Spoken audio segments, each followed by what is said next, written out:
The Bosphorus is a narrow waterway that divides the city of Istanbul in half, marking the boundary between Europe and Asia. Because of its connections to both the Black Sea and the Mediterranean, the strait has been a strategic site of commerce and trade for millennia. Now, as ever, the Bosphorus can be thought of as a choke point, a critical point in international trade. Today, though, it's far less likely to be seized outright or blocked by a hostile battleship. Instead, its geopolitical importance can be leveraged by paperwork. In December 2022, as Russia's war against Ukraine raged, a line of oil tankers, some nearly 1,000 feet long, blocked all transit through the strait. The reason for the blockage was a piece of regulation from Washington that banned U.S. and European firms from shipping, insuring, or financing cargoes of Russian oil sold for more than $60 per barrel. What happened next? And how else has the United States weaponized economic choke points to shape geopolitics? Let's find out. Today's systems of economic warfare rest largely on the dominance of the US dollar. But how did it come to dominate in the first place? The story begins in the early 1970s, when the global economy was still defined by Bretton Woods. The Bretton Woods system pegged the dollar to gold at a fixed rate and all other currencies to the dollar. It was designed to foster global financial stability. However, the system was starting to crumble. Countries like Britain and France began to doubt the U.S.'s ability to trade back their gold at the fixed rate and demanded it back. Faced with the risk of empty coffers, President Nixon made a shocking decision. He declared that, rather than return the gold, he would end dollar-gold convertibility entirely. The move seemed like a massive relinquishment of power. The dollar would now float like all other currencies, its value tied to the whims of the market. Instead, it ended up paving the way for a new kind of dominance. In 1973, facing a major deficit and an oil embargo, the U.S. struck a bargain with Saudi Arabia. In exchange for military assistance and continued oil purchases, the Saudis would reinvest their oil revenues in U.S. Treasury bonds, effectively recycling their profits into U.S. debt. Other petroleum exporters soon followed. Thanks to this system, oil is still priced in dollars, and foreign countries still finance American deficits. Every major economy needs dollars to buy oil, and those dollars must pass through American-controlled banks and payment systems. As a result, 90% of all foreign exchange transactions involve the dollar. For years, U.S. officials hesitated to weaponize this dominance, fearing it would erode trust. That calculus changed after 9/11. Tasked with starving terrorists of funding, the U.S. Treasury Department gained sweeping new powers to blacklist individuals, banks, and entire regimes from the U.S. financial system.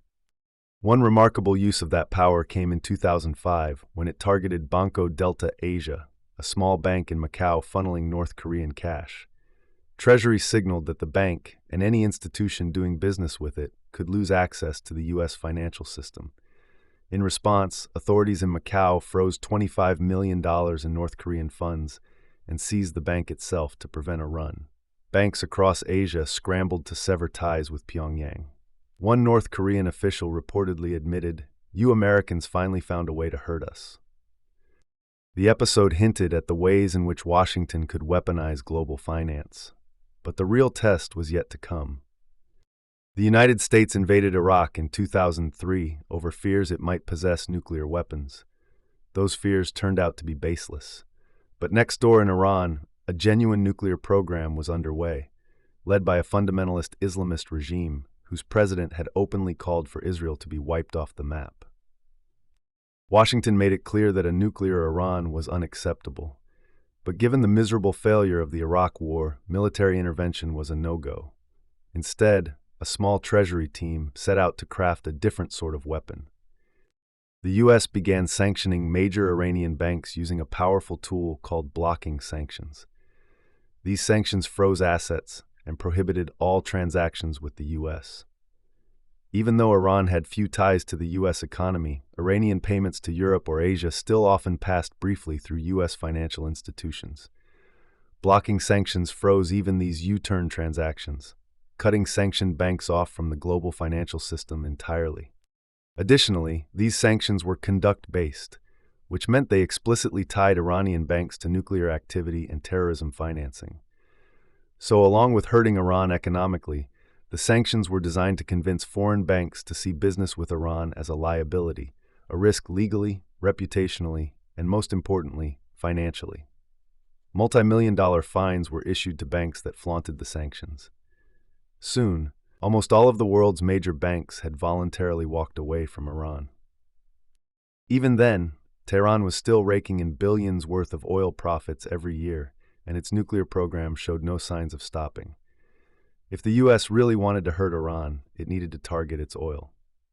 First, Congress threatened sanctions on foreign firms doing business with Iranian energy companies. Within months, major firms like Shell, Total, and Eni left the Iranian sector. Next, Congress forced SWIFT, the global financial messaging service, to disconnect from Iranian financial institutions, locking Iran out of much of the global banking infrastructure. Then came the killing blow, the Iran Threat Reduction and Syria Human Rights Act. This act forced foreign banks to freeze Iran's oil profits in overseas escrow accounts. Iran could continue selling oil and generating profit, but it couldn't bring any of the funds home. The strategy worked. By mid-2012, Iran's currency collapsed, and inflation soared to an estimated 40%. Iranians took to the streets in protest, while their government watched billions in oil profits accumulate in accounts they couldn't access. Thanks to these scalpel-like sanctions, Iran finally agreed to negotiate. In July 2015, it signed the JCPOA, agreeing to dispose of 98% of its enriched uranium and dismantling key nuclear infrastructure in exchange for sanctions relief. Before the deal, Iran could have built a nuclear bomb in months. Now it would take at least a year, giving U.S. intelligence ample time to take preventative action. In February 2014, Russia stunned the world, initiating the first act of territorial conquest on European soil since World War II. In just days, Russia invaded the peninsula of Crimea on the Black Sea, installed a pro-Russian leader, and staged a sham referendum in which Crimea voted overwhelmingly to join Russia. Faced with this violation of international norms, the U.S. and its allies looked to fight back. Military intervention was off the table since Russia was a nuclear power, and Iran-style sanctions would not work, given that Russia was far more deeply entwined with the global economy, especially Europe, than Iran had been. Instead, the Obama administration wanted precise sanctions that could inflict maximum damage on Russia while minimizing harm to Europe. The strategy would be shaped by State Department veteran Dan Fried and Treasury's Dalip Singh. The first wave of sanctions targeted Putin's closest cronies, freezing their assets and curtailing their access to Western finance. These sanctions were symbolic, but had little real impact, not least because Putin compensated his posse handsomely with favorable loans and contracts. Next, Singh's team identified a key vulnerability: Russia's dependence on foreign debt. Russian banks and companies owed over $700 billion to international creditors, much of it in dollars and euros. And Russia's state-owned firms relied on Western capital markets to roll over debt and fund new investments. To cut off Russia's access to future credit, sectoral sanctions would bar the largest state-owned banks and energy companies from raising new debt or equity in U.S. financial markets. Without the ability to refinance loans, they'd have to either pay down their obligations or beg the Russian government for help. The effects of these sanctions were swift and severe. The ruble collapsed. Russia's central bank, led by Elvira Nabiullina, burned through its reserves to slow the crash. Nabiullina also hiked interest rates and arranged secret bailouts for state-backed firms. Meanwhile, U.S. shale oil production surged, pushing global oil prices below $60 a barrel. With oil revenues falling and credit lines frozen, Russia's economy entered freefall. On a day that came to be known as Black Tuesday, the ruble lost half its value in a single day. And yet, the war in eastern Ukraine continued.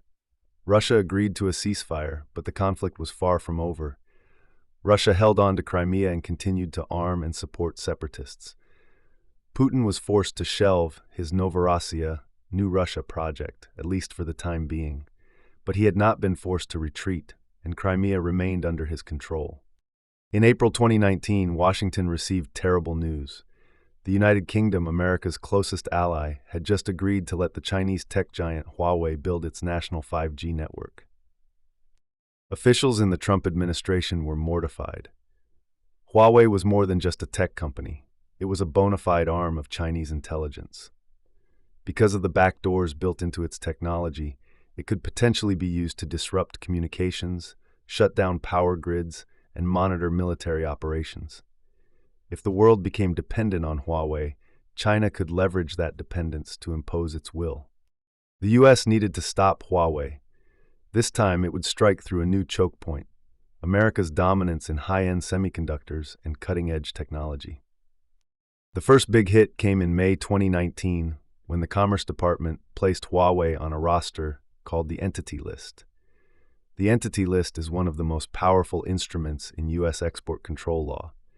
If a company is on it, no U.S. company can sell anything to it without first obtaining a license, and licenses are almost never granted. Overnight, Huawei lost access to U.S. chips and software, including Google's Android services.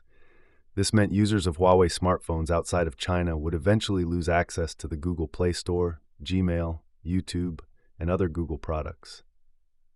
Unsurprisingly, Huawei's international smartphone sales collapsed 40% in just a month.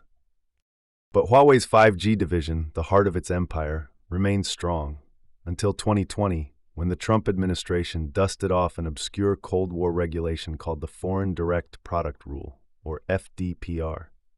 The original FDPR was designed to stop foreign factories from producing missile parts with U.S. technology.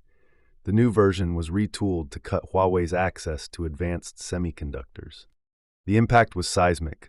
Taiwan's TSMC, the world's top chip foundry and Huawei's second-largest customer, severed ties with Huawei to protect its relationship with the U.S. It also announced a $12 billion plan to build a new plant in Arizona. Deprived of TSMC's processors, Huawei's future 5G equipment suddenly looked uncertain. The UK launched an emergency review.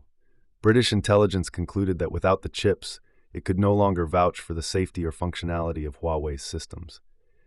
And by mid-2020, UK Prime Minister Boris Johnson banned Huawei outright, ordering carriers to strip its equipment from existing networks by 2027. Soon, other countries backed out of their own 5G deals with Huawei. The strategy marked a turning point in U.S. foreign policy. Before, economic pressure was a means to change behavior, to get Iran to negotiate or Russia to withdraw from Crimea. Under Trump, it became an end in itself, to constrain the capacity of a rival superpower. On February 4, 2022, the opening day of the Beijing Winter Olympics, Vladimir Putin and Xi Jinping announced a new strategic partnership between their two nations. Behind closed doors, Xi reportedly asked Putin for a favor: wait until the Olympics are over to initiate an invasion. The Olympics would end on February 20th. That gave the West 2 weeks to act. Together, the U.S. and the EU set to work on a set of Day Zero sanctions that would go into effect at the first sign of an invasion. On February 21st, Putin moved, sending troops into Donetsk and Luhansk. But there was hesitation from the West, and a hope Putin was bluffing.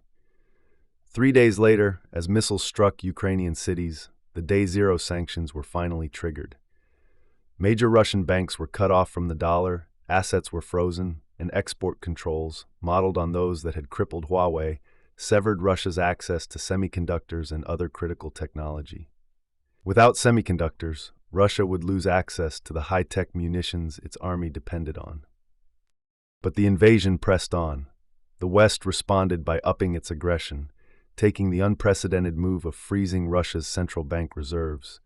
Without access to its reserves, Russia was unable to stabilize its economy. The ruble tanked, and Russia's stock index dropped by a third in a single day. A critical loophole remained, though: energy. Russia was still raking in oil profits, funding its war machine, but sanctioning oil outright would spell disaster for the EU, dependent as it was on Russian oil.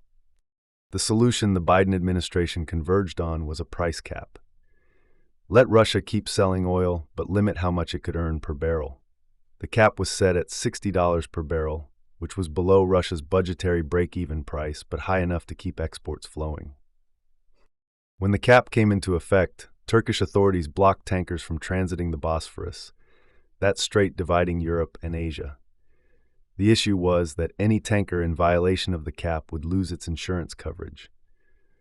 So Turkey demanded explicit, written letters from London insurance firms confirming that the waiting tanker's insurance still held. After several nerve-wracking days of communication, the impasse broke. The oil tankers could move again. Then, something remarkable happened. The price cap began to work. Global crude oil prices slipped below $80 per barrel, while Russian barrels sank below $50. By mid-2023, Russia's oil revenues had dropped by nearly 50% year over year. Analysts projected over $1 trillion in lost energy income by 2030. The war in Ukraine raged on, but the price cap had done what earlier sanctions had not. It had rewired the global oil market. Despite having advance warning, the sanctions the US and Europe imposed on Russia were too little, too late. Yes, Russia's access to high-tech weapons was cut, but it had no trouble leveling Ukrainian cities and devastating lives with old Soviet weapons and oil profits. The Biden administration was determined not to repeat that mistake, so it acted swiftly when China later started showing signs of its own escalation. After Speaker Nancy Pelosi traveled to Taiwan in 2022, China initiated a series of military exercises that looked uncomfortably like a dress rehearsal for an invasion. If sanctions were going to be effective in preventing that outcome, the U.S. needed to act before an invasion, not after. So it imposed a sweeping set of export controls aimed at cutting off Beijing's access to cutting-edge semiconductors. The day after the export controls were revealed, Chinese computer chip stocks lost almost $10 billion in value. These actions marked what National Security Advisor Jake Sullivan called a new Washington consensus in international economic policy. Their goal was to protect a small yard of foundational technologies, like semiconductors, with a high fence. Moves in economic warfare like these have led to a global scramble for economic security. Countries like Brazil, Iran, and South Africa have grown more united, having felt the impacts of the Russian oil sanctions despite not being sanctioned directly themselves. Those states have begun to build hedges, diversifying their supply chains and financial relationships. Meanwhile, former chair of the U.S. Federal Reserve Janet Yellen has recommended that the U.S. do the same in a process she calls friendshoring. The U.S., she said, should pursue economic integration with trusted countries while lessening dependence on China, Russia, and other adversaries. That's not all the U.S. needs to do to make economic war more effective. It should also look to diversify its supply of carrots instead of relying solely on sticks. So far, American economic warfare has depended mostly on punishments for non-compliance. It needs more rewards, like a sovereign wealth fund or strategic stockpiles it can use to direct capital abroad. Someday, the age of economic warfare will end. Perhaps because of gradual increases in friendshoring or because of a war of conquest in Taiwan. Some will certainly cheer the end of this globalized era. Perhaps they'll be right. If countries no longer fear one another's economic weapons, a kind of stability could take hold. Yet there's also a darker possibility. If great power rivalry persists, as history suggests it will, and the economic tools of coercion lose their edge, the world may return to older, bloodier forms of conflict. For all its costs, economic warfare offers one great benefit. It prevents mass-scale loss of life. Perhaps we'll miss the age of economic warfare once it's gone.